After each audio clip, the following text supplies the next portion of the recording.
Good morning, all. Today, the next topic,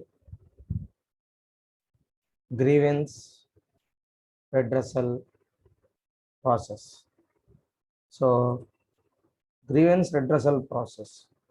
Before we are knowing the grievance redressal processes, first we have to know about grievance. So, grievance means relate to problems of interpretation or perceived non-fulfillment of one's expectations from the organization. అంటే grievance అంటే ఏంటంటే ఆర్గనైజేషన్లో చాలామంది employees పనిచేస్తూ ఉంటారు. ఒక్కొక్కరి యొక్క attitude, ఒక్కొక్కరి యొక్క రిక్వైర్మెంట్స్ రకరకాలుగా ఉంటాయి. అంటే కొంతమంది కొన్నిటిని ఎక్స్పెక్ట్ చేస్తూ ఉంటారు ఆర్గనైజేషన్ నుంచి, కొంతమంది ఇంకొన్నిటిని ఎక్స్పెక్ట్ చేస్తూ ఉంటారు. So it's depends upon the psychological factors of the employee. అంటే నేను కొన్ని విషయాల్లో సంతృప్తి చెందుతాను, ఇంకొకళ్ళు ఇంకొన్ని విషయాల్లో సంతృప్తి చెందుతారు. అందరూ ఒకే రకంగా సాటిస్ఫాక్షన్ అవుతున్నది అందరికీ కంపెనీ పట్ల. అంటే 100 మంది ఎంప్లాయీస్ పనిచేస్తున్నారంటే 100 మందికి కంపెనీ లేదంటే ఆ సంస్థ పూర్తి స్థాయిలో నచ్చాలని లేదు, ఓకేనా. సో 100% అనేది ఎక్కడా కూడా ఉండదు సాటిస్ఫాక్షన్. బట్ 100% లేకపోయినా అట్లీస్ట్ 80 to 90% మనకి సాటిస్ఫాక్షన్ అనేది ఉండాలి ప్రతి ఒక్క ఎంప్లాయీకి, అప్ టు 80 to 90%. సో ఎందుకంటే 100% వాళ్ళని మనం సాటిస్ఫాక్షన్ అనేది తీసుకురాలేము, ఎందుకంటే అది కామన్, ఎక్కడైనా కూడా జనరల్గా మనకి చిన్న చిన్న ప్రాబ్లమ్స్ అనేవి ఉంటాయి. సో అన్నీ ఫుల్ఫిల్ చేయాలంటే ఎవరు కూడా ఫుల్ఫిల్ చేయలేరు. కాబట్టి ఎవరికైతే వాళ్ళ యొక్క ఎక్స్పెక్టేషన్స్ ఫుల్ఫిల్ అవ్వవో ఫ్రమ్ ద ఆర్గనైజేషన్ సైడ్, వాటిని మనం ప్రాబ్లమ్స్ అని చెప్పి పిలుస్తాం. So that problems are treated as grievances. So ఆ ప్రాబ్లమ్స్నే మనం గ్రీవెన్సెస్ అని చెప్పి ట్రీట్ చేయడం జరుగుతుంది. A grievance is a complaint of 1 or more workers with respect to the organization. So grievance అంటే ఏంటి? It is a complaint of 1 or more workers with respect to the organization. అంటే grievance అనేది individual problems దాంట్లో మనం mention చేయొచ్చు, లేదంటే గ్రూప్గా, అంటే ఒక 4-5 సేమ్ ప్రాబ్లం ఉంది. So that is also treated as grievance. అంటే ఇండివిజువల్గాను ఇంపార్టెంటే, గ్రూప్ వైజ్గాను ఇంపార్టెంటే. సో ఇండివిజువల్ ప్రాబ్లమ్స్ని గ్రీవెన్స్ అని అంటున్నాం, గ్రూప్ వైజ్గా ఉండేటువంటి ప్రాబ్లమ్స్ని మనం గ్రీవెన్స్ అనే అంటున్నాం. So it can be related to wages, conditions of work, leave, transfer, over time, promotion, seniority, job assignment and determination of service. So ఈ ప్రాబ్లమ్స్ అనేవి జనరల్గా ఎలా ఉంటాయంటే వేజెస్ పరంగా, అంటే ఒకళ్ళకి ఇస్తున్న దానికి ఇంకోళ్ళు ఇస్తున్న దానికంటే కంపారిజన్ చేయటం, అంటే నాకు తక్కువ వస్తుంది వేరే వాళ్ళకి ఎక్కువ ఇస్తున్నారు, ఇలాంటివి ఉంటాయి. కాబట్టి that is one of the reason. And next one, conditions of work, working conditions ఎలా ఉన్నాయి, that is also one of the reason. తర్వాత లీవ్స్. సో లీవ్స్ ఏమన్నా కావాలన్నప్పుడు ఆ లీవ్స్ పరంగా ఏదన్నా ఇబ్బందులు ఉన్నా. తర్వాత ట్రాన్స్ఫర్స్ చేయటం, అంటే ఒక ఎంప్లాయీని అన్నెసరీగా ట్రాన్స్ఫర్ చేసిన, దట్ ఈజ్ ఆల్సో గ్రీవెన్స్. తర్వాత over time. So over time చేస్తున్నావు కానీ బట్ దానికి నువ్వు మనీ పే చేయట్లేదు, ఓటీ ఇవ్వట్లేదు, that is also one of the problem. And ప్రమోషన్స్లో సీనియారిటీని పక్కన పెట్టి సీనియర్స్ కానీ వాళ్ళకి నువ్వు ప్రమోషన్ ఇస్తే సీనియర్ డెఫినెట్గా ఫీల్ అవుతారు. బట్ అతను ఇనేబుల్ పర్సన్ అయితే, అంటే అతనికి ఆ క్యాపబిలిటీ లేకపోతే పర్లేదు, బట్ క్యాపబిలిటీ ఉండి కూడా నువ్వు అతను కాదని వేరే అతనికి ఇస్తే that is also one of the problem. Job assignment. So job assignment అనేది కూడా ఒక ప్రాబ్లమే. సో ఎవరెవరికి ఏ వర్క్ చేయాలి, సో పార్షియాలిటీస్ ఉండకూడదు. అంటే ఒకళ్ళకి సింపుల్ టాస్క్ ఇచ్చేసి ఇంకోళ్ళకి హార్డ్ టాస్క్ ఇవ్వడం, సో అలా చేయకూడదు కదా. సో అంటే కొన్ని సందర్భాల్లో జరుగుతాయి కానీ రెగ్యులర్గా అదే జరగకూడదు. సో అదేవిధంగా టెర్మినేషన్ ఆఫ్ సర్వీసెస్, అదేవిధంగా ఎంప్లాయీకి వితౌట్ నోటీస్ పీరియడ్ నువ్వు టెర్మినేట్ చేయడం, వాళ్ళని తీసేయటం జాబ్లో నుంచి. So these are all comes under grievances related problems. According to Dale Yoder ఆయన ఏమని చెప్పారంటే, a grievance is a return complaint filed by an employee and claiming unfair treatment. So unfair treatment అంటే ఒక ఫెయిర్గా లేకుండా, అన్ఫేర్ అంటే మనం క్లియర్గా చెప్పాలి అంటే సరిగ్గా ట్రీట్ చేయకపోవటం ఎంప్లాయీని. సో అలాంటి సందర్భంలో ఒక రిటర్న్ కంప్లైంట్ అనేది ఎంప్లాయీ ఫైల్ చేస్తారు. సో ఆ కంప్లైంట్ని మనం గ్రీవెన్స్ అని చెప్పి చెప్తున్నాం. తర్వాత అకార్డింగ్ టు కేత్ డేవిస్ ఆయన ఏం చెప్పారంటే, defines it as any real or imagined feeling of personal injustice which an employee has concerning his employment relationship. Okay, so ఇక్కడ ఏమన్నాడు, Keith Davis defines it as any real or imagined feeling of personal injustice.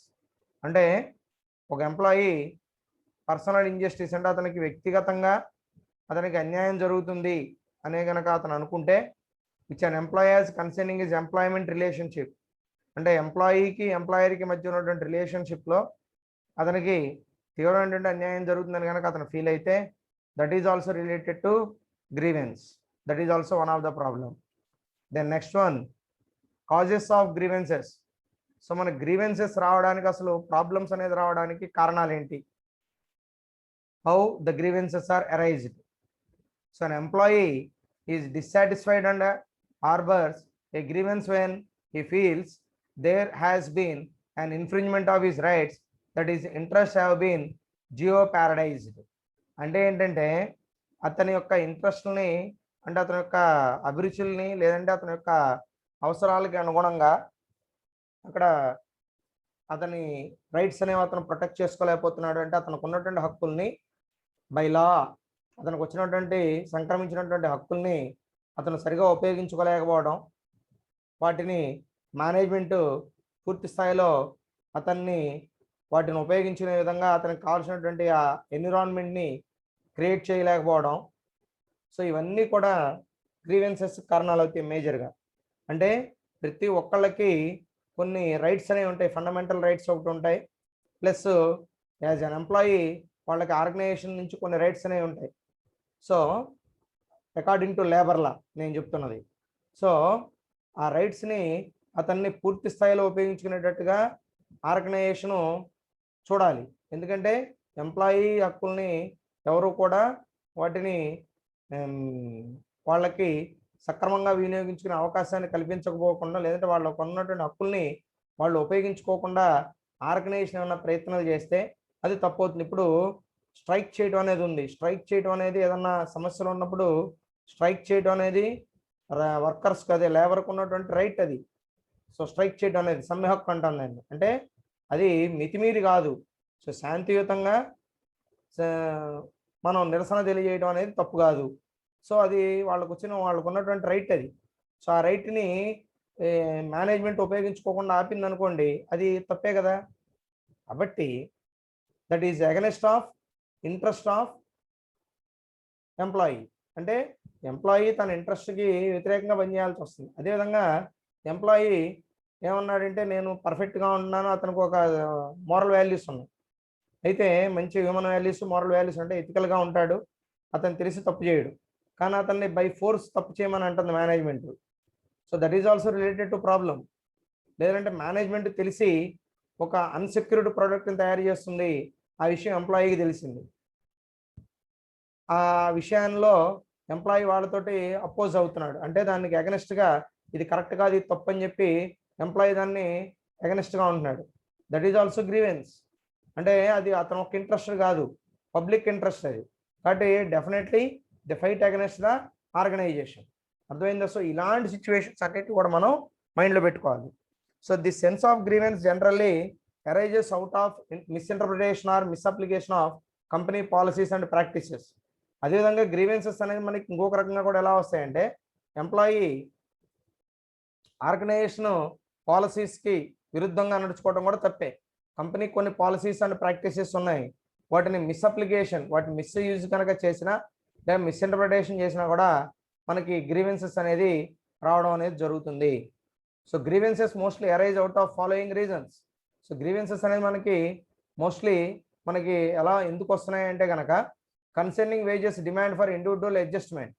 So మనకి demand for individual adjustment అంటే wages అనేది మనకి ఇండివిజువల్గా adjustment అనేది చేయడం వల్ల అదొకటి ప్రాబ్లం అవుతుంది. The workers feels that is not paid fully, వర్కర్కి అతను పడిస్తున్న దానికి అనుగుణంగా మనం పే చేయటం లేదనేది ఫీలింగ్ ఒకటి ఉన్నా. తర్వాత కంప్లైంట్స్ అబౌట్ ఇన్సెంటివ్స్, ఎంప్లాయీస్కి ఇవ్వాల్సినటువంటి వర్కర్స్కి ఇవ్వాల్సినటువంటి ఇన్సెంటివ్స్ విషయంలో సరిగా పే చేయకపోవడం, that is complaints about incentives. Then piece rates are too low or too complicated, అంటే పీస్ వైజ్గా మనం క్యాలిక్యులేట్ చేసిస్తామని చెప్పాం సార్ అతనికి అమౌంట్. అంటే ఒక్కొక్క పీస్ తయారు చేస్తే ఇన్ని ఒక్కొక్క పీస్కి 10 రూపీస్ అంటే 10 పీసెస్ తయారు చేస్తే 100 రూపీస్ ఇస్తాం. సో ఆ విషయంలో అతను చేస్తున్న దానికి అనుగుణంగా అంటే పీస్కి ఇవ్వాల్సినటువంటి అమౌంట్ మనం తక్కువ ఇస్తుంటే కనుక అది కూడా ఒక ప్రాబ్లం అవుతుంది. తర్వాత mistakes in calculating the wages of the workers, అదేవిధంగా వేజెస్ ఇచ్చే విషయంలో వర్కర్స్కి మిస్టేక్స్ ఏమన్నా క్యాలిక్యులేషన్లో మిస్టేక్స్ చేసినా, అంటే అవర్స్ ఇన్ అవర్స్ అయితే తక్కువ ఇవ్వడం, లేకపోతే ఇన్ని పీసెస్ అయితే అన్ని పీసెస్ కాకుండా తక్కువ చేశారని తక్కువ ఇవ్వడం. సో ఇవన్నీ కూడా, so these are all caused grievances. అర్థమైందా? సో ఇవన్నీ ప్రాబ్లమ్స్ క్రియేట్ అవ్వడానికి మనకి కారణం అవుతున్నాయి. ఓకేనా? That is the one of the these are the reasons for arising grievances in the organization. తర్వాత మనం చూస్తే కన్సర్నింగ్ సూపర్విజన్. సో సూపర్విజన్ దృష్ట్యా మనం చూస్తే కనుక ప్రాబ్లమ్స్ ఎలా ఉంటాయంటే కంప్లైంట్స్ అగెన్స్ట్ డిసిప్లైన్, అంటే డిసిప్లైన్ విషయంలో కంప్లైంట్స్ ఏమైనా ఉంటాయి, కన్వర్సేషన్ విషయంలో ఏమైనా కంప్లైంట్స్ ఉంటాయి. సో జనరల్గా అవి కొంతమంది ప్రాపర్గా పనిచేస్తారు, కొంతమంది ప్రాపర్గా పనిచేయరు, అది మీకు ఆల్రెడీ చెప్పాను. సో మానిటరింగ్ ఉంటే పనిచేసే వాళ్ళు ఉంటారు, మానిటరింగ్ లేకుండా పనిచేసే వాళ్ళు ఉంటారు. కాబట్టి మానిటరింగ్ లేకుండా పనిచేసే వాళ్ళు ఉన్నారనుకో, మానిటరింగ్ లేకుండా పనిచేసే వాళ్ళతో మనకు ప్రాబ్లం లేదు. ప్రాబ్లం వల్ల మనకి మానిటరింగ్ ఉంటేనే పనిచేసేవాళ్ళు. సో వాళ్ళు జనరల్గా ఎలా ఉంటారంటే కొంచెం ఇండిసిప్లైన్గా కూడా ఉంటారు. కాబట్టి ఆ డిసిప్లైన్ విషయంలో కూడా కొన్ని కంప్లైంట్స్ అనేది మనకి అరైజ్ అవుతాయి. తర్వాత inadequate instruction given for job performance. Job పెర్ఫార్మెన్స్కి సంబంధించి మనం ఇన్అడిక్వేట్ ఇన్స్ట్రక్షన్స్ అంటే సరైనటువంటి సూచనలు సలహాలు ఇవ్వకపోవడం అనేది కూడా ఒక ప్రాబ్లం అవుతుంది. తర్వాత objections of having a particular foreman, the foreman playing favourite, the foreman ignores complaints. అంటే ఫోర్మెన్ అనేవాళ్ళు తన కింద ఉన్నటువంటి వాళ్ళని అందరిని కూడా మానిటరింగ్ చేస్తూ ఉంటాడు. సో అయితే అతను ఫేవరెటిజం చూపిస్తున్నాడు, అంటే ఆశ్రిత పక్షవాదం, అంటే అతనితో బాగున్న వాళ్ళకి ఏమో ఒక రకంగా, అతనితో కొంచెం డివైడ్ అయి ఉండే వాళ్ళతోటి ఒక రకంగా ప్రవర్తిస్తున్నాడు అనుకోండి, that is also one of the problem. So ఆ టైంలో ఏం చేస్తాడు, ఫోర్మెన్ కంప్లైంట్స్ని ఇగ్నోర్ చేస్తాడు. అంటే అతనికి నచ్చిన వాళ్ళు కంప్లైంట్ చేస్తే అతనికి నచ్చిన వాళ్ళ మీద దాన్ని అతను పరిగణలోకి తీసుకోకపోవడం. సో అది కూడా ఒక ప్రాబ్లమే కదండి, అది ఒకటి. తర్వాత objections to the manner in which the general methods of supervision are used, there are too many rules regulation are not clearly posted. So మనం ఎట్ ద టైం మనం వర్కింగ్ కండిషన్స్లో ఈ ఫోర్మెన్ అనేవాళ్ళు ఏం చేస్తారంటే, సూపర్వైజర్ కానివ్వండి లేదంటే ఫోర్మెన్ అనేవాళ్ళు కానివ్వండి, వాళ్ళు too many rules and regulations are imposed on the worker.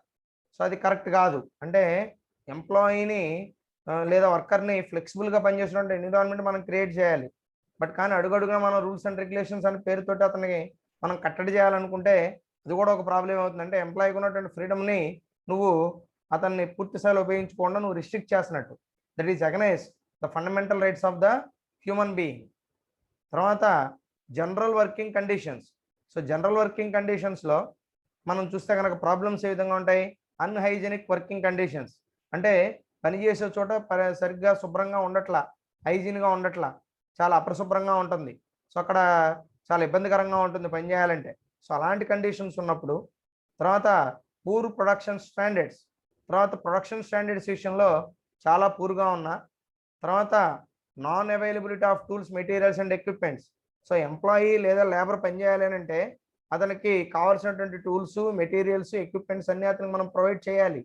That is the basic duty of the production manager, but he is unable to provide all these things. How the employee is working? So అతను ఎలా పని చేయగలుగుతాడు, చేయలేడు.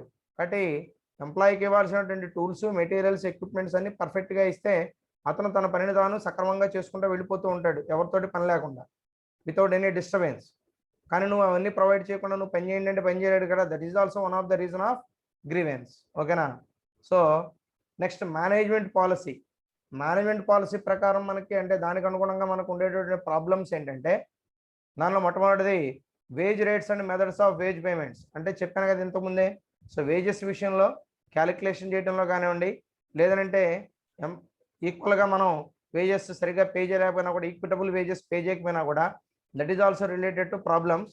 అదేవిధంగా wages మనం సరైన టైంలో ఇవ్వట్లా, అంటే సక్రమంగా ఇవ్వట్లా, అంటే మంత్లో ఏదో ఒక డేట్ పెడతారు కదా, 1 to 10 లేదంటే 1 to 5, అంటే 1 నుంచి 5వ తారీఖు లోపల కానీ, లేదంటే 5 నుంచి 10వ తారీఖు లోపల, అంటే 1 నుంచి 10 లోపల ఇట్లా మనం ఏదో ఒక టైం సర్టెన్ పీరియడ్ ప్రతి ఆర్గనైజేషన్ మెయింటైన్ చేస్తుంది.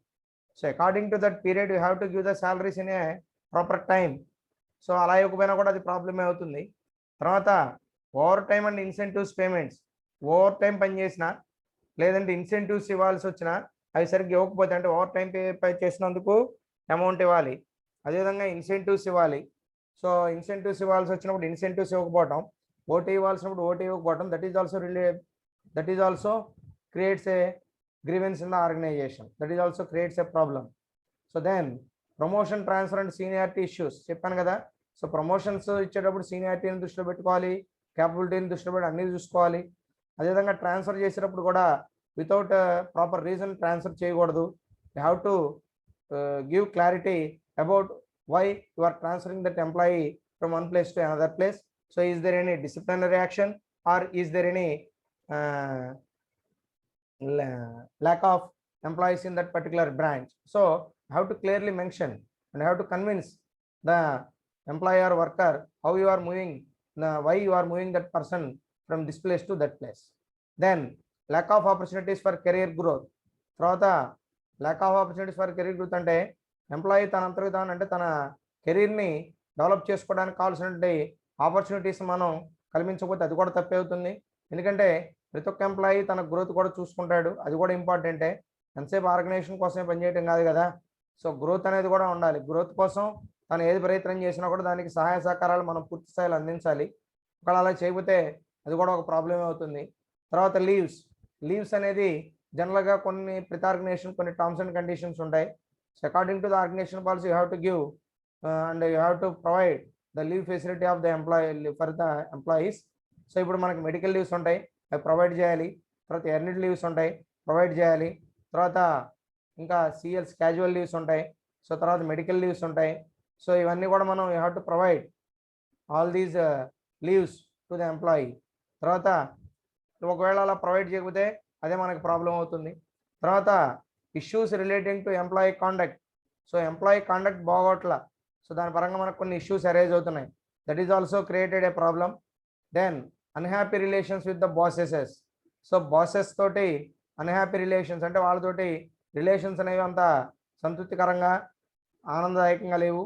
అలాంటి సందర్భంలో కూడా మనకి ప్రాబ్లమ్స్ అనేది రావడానికి అవకాశం ఉన్నది అని చెప్పి చెప్తా ఉన్నాడు. So these are the various reasons to occur grievances in the organization.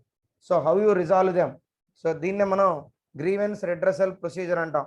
So how to resolve grievances occurred in the organization, that is called as grievance redressal mechanism or grievance redressal procedure. దానిలో చూస్తే కనుక grievances redressal procedures gives an assurance to the employees about the existence of a mechanism for the prompt redressals of their grievances. So ప్రతి ఆర్గనైజేషన్లోనూ కూడా compulsory employee grievance redressal cell అనేది ఉండాలి. దాన్ని మనం cell అనుకోండి, లేదంటే డిపార్ట్మెంట్ అనుకోండి, what ever it maybe you have to call. So grievance redressal cell or anything you have to give a name according to your requirement, so that there is no issue, but there is a mechanism for to resolve the problems which are occurred in the organization with the employee. అదే ఎంప్లాయీస్కి employers తోటి ఉన్నటువంటి problems, లేదంటే ఎంప్లాయీస్కి organisation ఉండే ప్రాబ్లమ్స్ని మనం ఏ విధంగా సాల్వ్ చేస్తున్నాం, విధంగా ఒక ఎంప్లాయీకి ఇంకొక ఎంప్లాయీకి ఉన్నటువంటి ప్రాబ్లమ్స్ని మనం ఏ విధంగా సాల్వ్ చేస్తున్నాం. So these are all the major important things in the grievance redressal procedure. So grievance redressal procedure gives an assurance to the employees about the existence of the mechanism for the prompt redressal of their grievances. అంటే ప్రతి ఒక్క ఎంప్లాయీకి ఒక confidence అనేది ఉండాలి. ఎప్పుడు ఉంటుంది, వాళ్ళకి grievances అనేది రిజాల్వ్ చేయడానికి కావాల్సినటువంటి ఒక మెకానిజం అనేది ఆర్గనైజేషన్లో ఉండాలి. అలా ఉంటే ఎంప్లాయీ అప్పుడు సంతృప్తిగా ఉంటాడు. అంటే అతనికి ఏదైనా ప్రాబ్లమ్స్ ఉంటే అవి సాల్వ్ అవుతాయని ఒక నమ్మకం, భరోసా అతనికి ఉంటాయి. సో కాబట్టి ప్రతి ఒక్క ఆర్గనైజేషన్ కూడా ఈ గ్రీవెన్స్ రెడ్రెసల్ అనే దాన్ని మనం సెల్ అనే దాన్ని ఖచ్చితంగా మెయింటైన్ చేయాలి. That is very very important. So దాంట్లో మనం స్టెప్ వైజ్గా చూస్తే, so steps of grievance handling procedure, దానిలో మనకి ఫస్ట్ పాయింట్ ఏం చెప్తున్నాడంటే informal approach. So informal approach అంటే గ్రీవెన్స్ రిడ్రెసల్ మెకానిజం అనేది it is a informal approach. So there is no formal approach. So in general, so according to the requirements and according to the organizational structure, you have to create a grievance redressal mechanism in the organization. That's why it is informal approach. So formal approach ante in general there is a procedure, but informal lo మనకి ఎటువంటి mechanism ఉండదు, particular mechanism అనేది ఉండదు. అంటే mechanism అంటే దాని అర్థం particular structure అనేది ఉండదు. సో దాన్ని మనం మన అవసరాలకు అనుగుణంగా మనం తయారు చేసుకుంటూ ఉండడమే, మనం దాన్ని డిజైన్ చేసుకోవాలి. దాన్ని మనం ఇక్కడ ఇన్ఫార్మల్ అప్రోచ్ అని చెబుతున్నాం. తర్వాత రెండవ point, A formal meeting with the employee. So ఈ గ్రీవెన్స్ రెడ్రెసల్లో మనం మేజర్గా ఫోకస్ చేయాల్సింది ఎవరికైతే ప్రాబ్లం ఉందని అంటున్నాడో ఎంప్లాయీ, ముందు అతనితో ఒక ఫార్మల్ మీటింగ్ని ఏర్పాటు చేసుకోవాలి. సో ఫార్మల్ మీటింగ్ అంటే సో ఇన్ జనరల్ మీటింగ్ అంటే దాని మీద మనం స్పెసిఫిక్గా పాయింట్అవుట్ చేయడం అనేది కాకుండా ఫార్మల్గా ఒక ఎంప్లాయీని మనం పిలిపించుకుని, సో అందరిలాగానే ఆ ఎంప్లాయీని పిలిచి మనం ఏంటి అతని ప్రాబ్లం అనేది అడగాలి, మీటింగ్ ఏర్పాటు చేసుకోవాలి. సో మీటింగ్ ఏర్పాటు చేసుకుని అతని ప్రాబ్లం ఏంటనేది మనం మనం క్లియర్గా తెలుసుకోవాలి. సో దాన్ని అర్థం చేసుకోవాలి. ఇప్పుడు ఎందుకంటే ప్రాబ్లం ఏంటో మనకు క్లియర్గా అర్థం కాకుండా మనం దాని మీద ఎటువంటి నిర్ణయం అనేది తీసుకోవడానికి అవకాశం ఉండదు. కాబట్టి అది ఒకటి ఫోకస్ చేయాల్సిన అవసరం ఉంది. తర్వాత స్టెప్ 3, గ్రీవెన్స్ ఇన్వెస్టిగేషన్. దాని తర్వాత స్టెప్ 3లో ఏం చెప్తున్నాడంటే గ్రీవెన్స్ ఇన్వెస్టిగేషన్. తర్వాత ఎంప్లాయీ ఏదైతే ప్రాబ్లం ఉందని చెప్పి మెన్షన్ చేశాడో, చెప్పాడో, నీకు కంప్లైంట్ ఇచ్చాడో, సో అది నిజంగా ఉన్నదా లేదా, it is actually creates a problem or not to the employee or the worker. So that is the grievance investigation. అంటే మనం సమస్యని పూర్తిగా ఇన్వెస్టిగేట్ చేయటం, దాని మీద రీసెర్చ్ చేయడం, పరిశోధన చేయటం చేయాలి. సో అప్పుడు మనకి దాని మీద ఒక అవగాహన అనేది వస్తుంది. Without investigation, so you didn't identify what are the problems in that particular product, particular issue. What are the problems in that particular issue? So then next one, grievance outcome. So grievance outcome is also very very important thing. That is step 4. So grievance outcome means, so this is nothing but output of the grievance after a grievance investigation process. So grievance outcome. So what is the outcome of the grievance? Then you have to find out in that grievance outcome. So అంటే grievance అనేది మనకి ఎందుకు వచ్చింది, ఏంటి, దాన్ని ఏ విధంగా మనం దాని మీద ముందుకెళ్ళాలి అనేది మొత్తం కూడా మనం గ్రీవెన్స్ అవుట్కమ్లో చూసుకోవడం అనేది జరుగుతుంది. తర్వాత step 5, so grievance appeal. So grievance అనే దానికి సంబంధించి ఏదైనా ఉంటే కనుక what is the appeal of the grievance. So that is also important. Then next one, references. So రిఫరెన్సెస్లో మనకి ఏం చెప్తున్నారంటే these are all not points. So grievance appeal means, so grievance ఇది అని చెప్పి మనం అపీల్ చేయడం. సో అపీల్ చేస్తే దానికి తగ్గట్టుగా మేనేజ్మెంట్ ఆలోచించి దాని మీద ఒక నిర్ణయం తీసుకుని వచ్చినటువంటి సమస్యని పరిష్కారం చేయడం అనేది జరుగుతుంది. So what are the references means the reputation built on success. So మనకి ఎప్పుడైనా కూడా సక్సెస్ అనే దాని మీదే మనకి రెప్యుటేషన్ అనేది బిల్డప్ అవుతుంది. కాబట్టి ఈ మన సంస్థ యొక్క పేరు ప్రతిష్టలు బాగుండాలి అని అంటే ఎంప్లాయీస్లో మనం ఒక మంచి ఇమేజ్ని క్రియేట్ చేసుకోవాలి. సో ఎంప్లాయీస్ దగ్గర మన గౌరవ మర్యాదలు కాపాడుకోవాలి. ఎప్పుడు అవి మనం కాపాడుకోగలుగుతామనంటే సో ఎంప్లాయీస్ తోటి మనం ప్రాపర్గా కమ్యూనికేట్ చేయడం, అదేవిధంగా ఎంప్లాయీకి ఉన్నటువంటి సమస్యల్ని మనం పూర్తి స్థాయిలో వాటిని రిజాల్వ్ చేయడం. సో ప్రతి ఒక్క ఎంప్లాయీని మనం ఈచ్ అండ్ ఎవరీ ఎంప్లాయీ మనం మానిటరింగ్ అనేది ఉండాలి. అంటే అతను నిజంగా అతని ప్రాబ్లం ఉందా లేదా, లేదంటే ఏదన్నా అతను ఇంకా వేరే రకంగా ఏదన్నా దాన్ని యాక్ట్ చేయటమా, సో ప్రాబ్లం ఉందని. సో కొంతమంది అలా కూడా ఉంటారు. సో రియల్గా ప్రాబ్లమ్స్ ఉన్న వాళ్ళు ఉంటారు, ప్రాబ్లమ్స్ లేని వాళ్ళు ఉంటారు. But they act like as they have the problems. So ఆ విధంగా కొంతమంది కూడా ఉంటారు. కాబట్టి you must aware of these things. So ఈ గ్రీవెన్స్ అనే దాన్ని మనం ఎట్టి పరిస్థితులను కూడా నిర్లక్ష్యం చేయకూడదు. ఎప్పుడైతే ఆర్గనైజేషను ఎంప్లాయీకి ఉన్నటువంటి గ్రీవెన్సెస్ అన్నిటినీ ఒక పర్టికులర్ టైం పీరియడ్లో ఒక టైం లిమిట్ పెట్టుకుని ఆ టైం లిమిట్ లోపల వాటిని సాల్వ్ చేయగలిగితే ఎంప్లాయీకి లేదా వర్కర్కి ఆర్గనైజేషన్ పట్ల గౌరవభావం ఏర్పడుతుంది. అంటే ఎంప్లాయీ తప్పులు ఉంటాయి, మేనేజ్మెంట్ తప్పులు ఉంటాయి. సో అదేవిధంగా ఎంప్లాయీకి మధ్య ప్రాబ్లమ్స్ వచ్చినప్పుడు కూడా they didn't show the partiality or favouritism while resolving the grievance redressal process. So అంటే గ్రీవెన్సెస్ని రిజాల్వ్ చేసే సందర్భంలో ఎట్టి పరిస్థితుల్లోనూ కూడా పార్షియాలిటీ అనేది చూపించకూడదు, గుర్తుపెట్టుకోండి.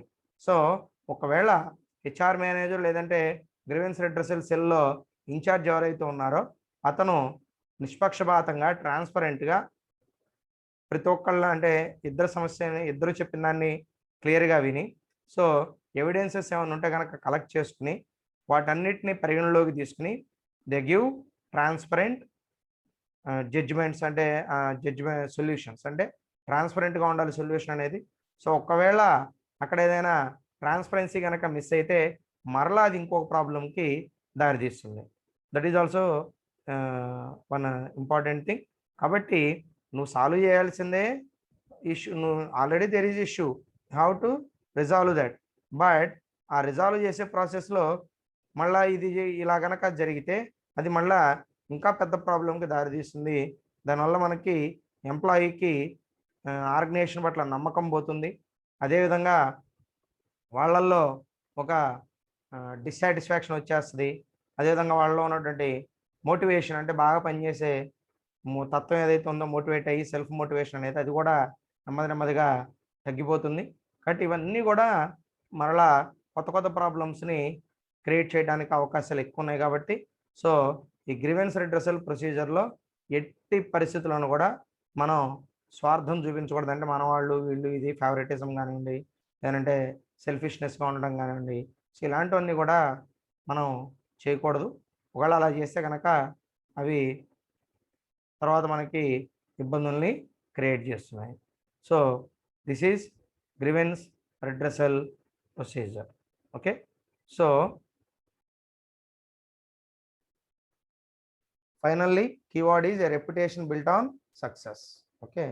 సో పేరు ప్రతిష్టలు అనేది మనకి ఎలా సక్సెస్ అయితేనే మనకి పేరు ప్రతిష్టలు అనేవి వస్తాయి. సో కాబట్టి మనం రెప్యుటేషన్ అనే దాన్ని క్రియేట్ చేసుకుంటే it leads to success. Okay.